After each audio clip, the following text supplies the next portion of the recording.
This is a solution to a very common problem on these Infiniti G35s and also the 350Zs as well. They do use the same parts. Now I'm going to show you the issue with this window motor. These doors don't stay open, by the way. I have a video showing you how to fix that issue. But I'm going to roll the window up, all the way up, and then boom, rolls back down. Now basically these cars like to, I'm gonna roll this back down. These cars are a little more fancy than they need to be. They like auto roll up once you close the door. And unfortunately, if that sensor gets off track or messed up, it'll do that. It'll roll back down as like a safety thing to like make sure your window doesn't break or anything like that. But now your window won't close all the way because of this.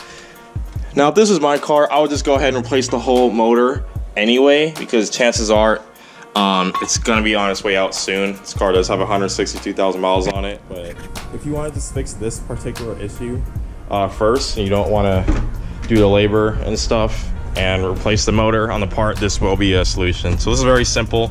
We're gonna take this door panel off. This actually pops right out, and then there's a bolt here, and then there's a bolt here, and then you just gotta pry this off, and then this whole thing comes off. So I'm just gonna do that really quick.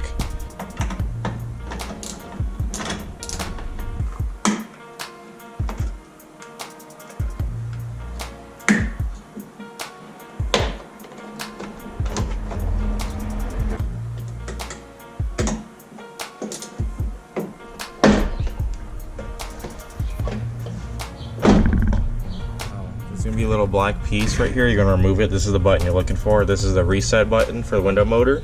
This is the window motor, like right here. So what you're gonna do is you're gonna wanna, I didn't take this all the way apart just because I'm lazy, but I recommend you do, just makes your life easier. I'm gonna have to close the door and roll the window all the way up and make sure it stays up before I do this. So I'm gonna go ahead and try to figure that out right now. Okay, so it was impossible to close the door back with that panel on. I just went ahead and took it off. It's literally just remove these, very simple, disconnect the welcome light, and then the whole thing comes off, and then you have access to the actual panel. So what we're gonna do, we're gonna put the key in so we can roll up the window. Turn the car on. You are gonna have to hook up the window switch back up. I'm gonna roll this up with the car door open, and then we're gonna close the door. I'm gonna hold it like this, otherwise it won't stay closed. And there we go. Now it's fully up. So we're gonna hold this button. I'm not gonna be able to do this with the camera in my hand, but I'm gonna hold this button down and then push this all the way down at the same time. We'll hold this button and then now release this button, and I'll roll this all the way back up, and then there you go. Window is fixed. That simple. Now obviously put everything back together. Should be pretty self-explanatory. Let me turn this car off for now. Oh shit, now I can't get out. But yeah, very simple. Just hold the button down while you're rolling down the window, and then let go of this button, roll the window back up, and then it's already good to go now. Test it one more time. All right, just close the window, roll it up. Wow, it works. Roll it all the way back down. Roll it all the way back up. Magic.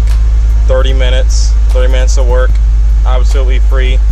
If you don't quite want to replace your window motor right away and you just want to go cheap for now, this is a good way to go about it. Just fix it for free. 30 minutes in my garage with very simple tools, with just pliers and a screwdriver, 10mm, and plastic tool. But yeah. Oh no. I didn't hook up the thing right away. Fuck. Okay, that's another problem. I didn't hook up this lock actuator correctly, but I can fix that off camera. Anyways, guys, thank you guys so much for watching. Short video, but simple. Hope this helped. I'll see you guys next time.